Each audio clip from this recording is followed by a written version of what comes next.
90,000 تنخواہ لینے والا افسر جب 8,000 مہینہ کمانے والے کسی مزدور سے رشوت مانگتا ہے نا، اس وقت انسانیت کا جنازہ نکل جاتا ہے، اور ظالم کچھ تو رحم کر لیتا اس غریب کی غربت پہ۔ وہ غریب بوڑھا باپ جو کڑکتی دھوپ میں تتی ریت کے اوپر بوڑھی کمر پہ بوریاں لاد لاد کے دن رات ایک کر کے اوور ٹائم لگا رہا ہے، 6 بچوں کے لیے روزی روٹی کا بندوبست کر رہا ہے، او نادان او ظالم، ایسے غریب مزدور سے رشوت مانگتے ہوئے تجھے شرم نہ آئی؟ تیرے پاؤں سے زمین نہ ہلی؟ اللہ کے قہر سے نہ ڈرا؟ اللہ کے عذاب سے نہ ڈرا؟ مرنے کے بعد اس رب کو کیا منہ دکھائے گا جس رب نے تجھے حضرت انسان بنا کر دنیا میں بھیجا تھا؟ اے مرنے کے بعد کالی شکل لے کے اس کے سامنے تجھے شرم نہیں آئے گی؟ جس رب نے تجھے خوبصورت شکل دے کر دنیا میں بھیجا، کالی شکل لے کے اس مالک کا سامنا کرتے ہوئے تجھے شرم نہیں آئے گی؟ صاحب، نماز کی بہت بڑی فضیلت ہے، نماز پڑھنے سے بہت زیادہ ثواب ملتا ہے، نمازی کو اللہ تعالیٰ بہت بڑا مقام دیتا ہے۔ روزہ رکھنے کی بہت بڑی فضیلت ہے، روزے دار کو اللہ تعالیٰ بہت بڑا مقام دیتا ہے۔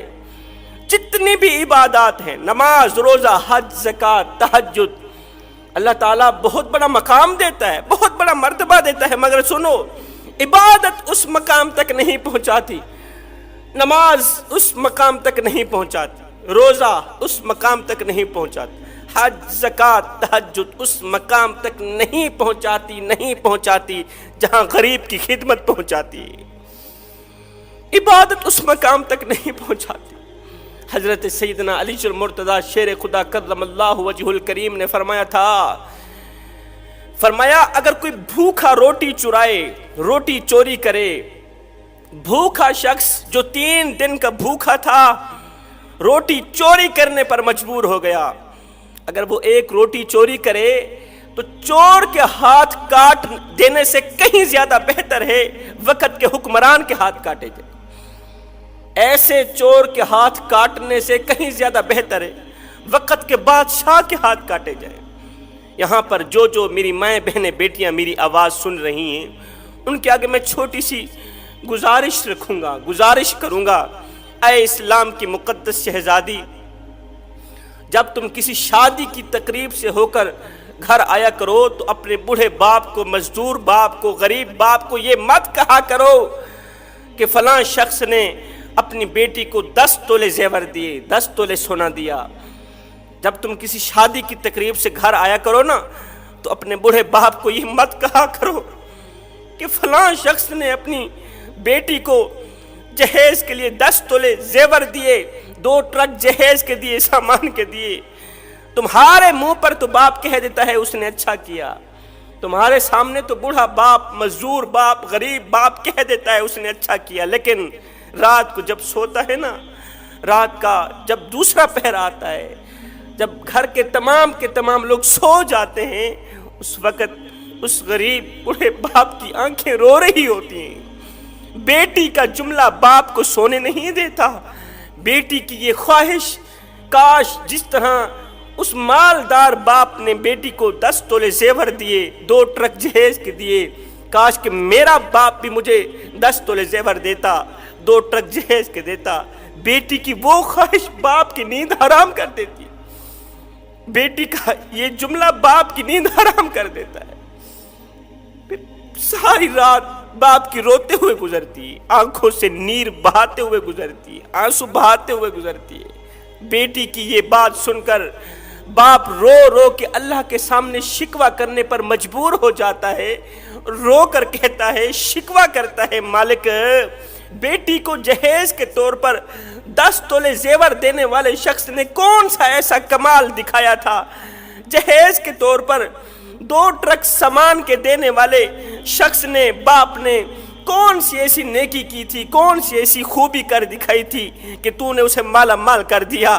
مالک، میں نے تیرا کیا بگاڑا تھا کہ تو نے مجھے اتنا بھی نہ دیا کہ میں اپنی رخصت ہونے والی بیٹی کو ایک 4 پئی تو دے سکوں، رخصت ہونے والی بیٹی کو ایک 4 پئی تو دے سکوں؟ میرے اندر اتنی ہمت نہیں، میرے اندر اتنی طاقت نہیں، میں تو غریب ہوں۔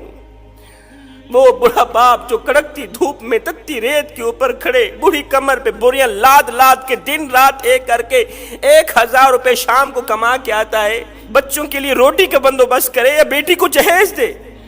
بخار آتا ہے، غریب بڑھا باپ دوائی نہیں لیتا، پیناڈول کی ایک گولی نہیں لیتا، کیا کرے؟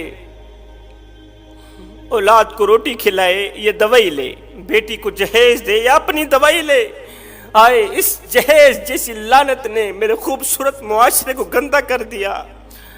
آپ دیکھتے نہیں ہیں ہمارے معاشرے میں جب کسی کی بیٹی کی شادی ہوتی ہے تو بیٹی والے بیٹی کا جہیز 4 پہیوں پہ بچھا دیتے ہیں، پھر محلے میں آواز لگاتے ہیں دوسری بچیوں کو، دوسری عورتوں کو، بچیوں آؤ ہماری بچی کا جہیز دیکھ لو۔ آپ دیکھتے نہیں ہیں ہمارے گاؤں میں یہ رواج ہے، جب گاؤں کی کسی بیٹی کی شادی ہوتی ہے تو اس کے جہیز کو 4 پہیوں پہ بچھایا جاتا ہے، 4 پہیوں پہ بچھا کے دوسری بچیوں کو آواز دی جاتی ہے، بچیوں آؤ ہماری بچی کا جہیز دیکھ لو، بچیوں آؤ ہماری بچی کا جہیز دیکھ لو۔ میں نے کہا نادانو، تم نے جہیز دیا تو اپنی بیٹی کو، لیکن یہ کسی کو بھی خیال نہ آیا کہ جو بچیاں تمہاری بچی کا جہیز دیکھنے آئی ہیں، جو بچیاں تیری بیٹی کا جہیز دیکھنے آئی ہیں، ان بچیوں میں سے لاوارث بچی بھی موجود ہے، ان بچیوں میں سے یتیم بچی بھی موجود ہے،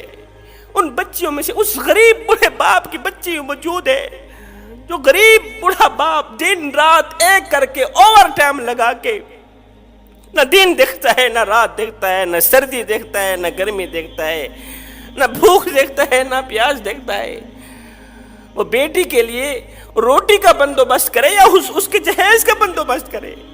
خدا را کچھ تو رحم کرو، کریم آقا کی غریب امت کو جینے دو۔ وہ غریب جس کو میرے کریم نبی نے فرمایا تھا، او میرے غریب میری امت میں سر اٹھا اٹھا کے چلنا، غریب میری امت میں سر اٹھا اٹھا کے چلنا ہے۔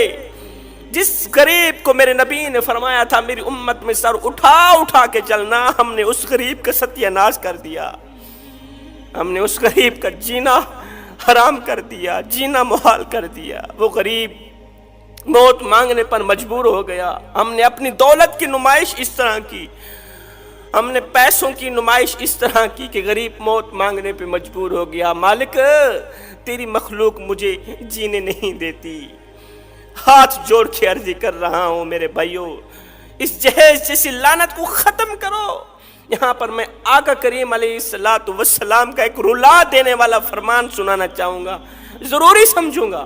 میرے کریم نبی نے فرمایا تھا، او صحابہ جی یا رسول اللہ صلی اللہ علیہ وسلم، میرے نبی نے فرمایا کسی یتیم بچے کے سامنے اپنے بچے سے پیار نہ کرنا، اس سے یتیم کا دل دکھے گا، یتیم کو مرا ہوا باپ یاد آئے گا۔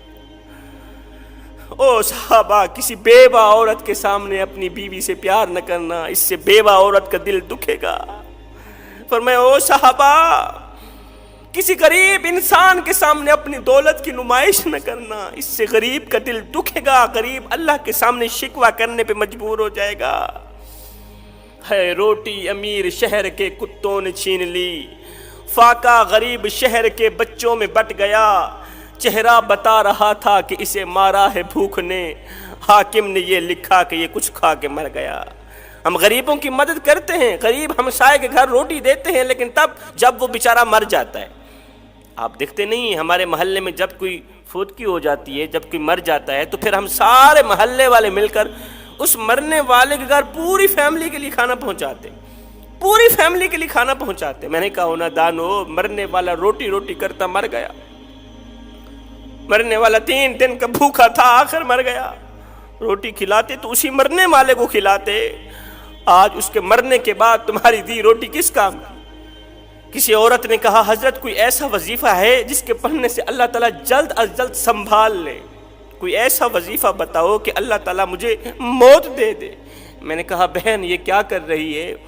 اس نے کہا آج سے 6 ماہ پہلے میرے شوہر کا انتقال ہوا، میرا شوہر فوت ہو گیا، عزیز و اقارب نے میری کوئی مدد نہ کی، عزیز و اقارب کی ہماری مدد نہ کرنے کی وجہ سے، غربت کی وجہ سے بالٹی دی، اس بالٹی کے اندر چنی اور چھولے بنا کر ڈال دی، بیٹا جاؤ فلاں سکول کے سامنے، شہر کے فلاں سکول کے گیٹ کے سامنے چھوٹی سی دکان لگا لو، شام کو جتنا کچھ کمانا اپنی 2 ننھی بہنوں کے لیے اور ماں کے لیے روٹی پانی لے کر آنا، بازار سے ہوٹل سے روٹی خرید کے آنا۔ زندگی کا نظام چل رہا تھا، وقت گزر رہا تھا۔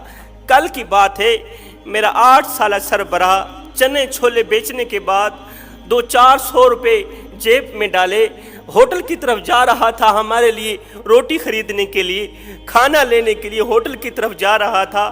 راستے میں سے موٹر سائیکل پر 2 آدمی آئے، انہوں نے میرے ننھے سربراہ کو 2-4 تھپڑ بھی لگا دیے اور 200-400 روپے بھی لے لیے۔ میرے ننھے سربراہ کی کل جمع پونجی لے کر بھاگ گئے۔ اس نے چاہا کہ میں بھیک مانگ کے اپنی 2 بہنوں کے لیے کھانا لے کر گھر جاؤں، لیکن اسے باپ کا سبق یاد آ گیا۔ باپ نے کہا بیٹے ہم سید لوگ ہیں، بھوکے مر جانا لیکن کسی سے صدقہ نہ لینا، بھوکے مر جانا، بھیک مت مانگنا، خیرات مت مانگنا۔ میرا 8 سالہ سربراہ رات کو گھر آیا روتا ہوا، کہنے لگا ماں آج کی رات کل کا دن روزہ رکھ لو، کل شام کو کھانا لے کے آؤں گا۔ میرے ساتھ یہ کچھ ہوا۔ جب میرے 8 سالہ سربراہ نے کہا نا کہ میرے منہ پر 2-4 تھپڑ لگے ہیں، میں آسمان کی طرف منہ کر کے رونے لگی، کہنے لگی مالک میں تیری رضا پہ راضی ہوں، مالک جے سونا میرے دکھ وچ راضی تے میں سکھ نو چولہے ڈھاواں، مالک میں تیری رضا پہ راضی۔ رات کا دوسرا پہر آیا، میری ننھی سی بیٹی اٹھ کر رونے لگی بھوک کی وجہ سے، کہنے لگی ماں یہ جو میری چھوٹی بہن ہے یہ کب مرے گی، یہ جو چھوٹی بیمار بہن ہے یہ کب مرے گی۔ میں نے کہا بیٹی یہ تم کیا کہہ رہی ہو، بہن کی لمبی عمر کے بجائے اس کے مرنے کی دعا مانگ رہی ہو، صحت یابی کی بجائے اس کے مرنے کی دعا مانگ رہی ہو۔ نہیں اماں، جب ہمارا باپ فوت ہوا تھا تو ہمارے محلے والوں نے ہمارے گھر کھانا پہنچایا تھا، میں تو اس سوچ کی بنیاد پہ کہہ رہی ہوں اگر یہ چھوٹی بہن مر جائے، باقی نہیں تو صبح محلہ کھانا دینے کے لیے آئے گا، پورے محلے والے اٹھ پڑیں گے کھانا دینے کے لیے، باقی نہیں پیٹ بھر کر کھانا تو کھا لیں گے۔ خدا را میرے بھائیو، زندہ لوگوں کی قدر کرو، زندہ لوگوں کی مدد کرو۔ عبادت اس مقام تک نہیں پہنچاتی جہاں غریب کی خدمت پہنچاتی۔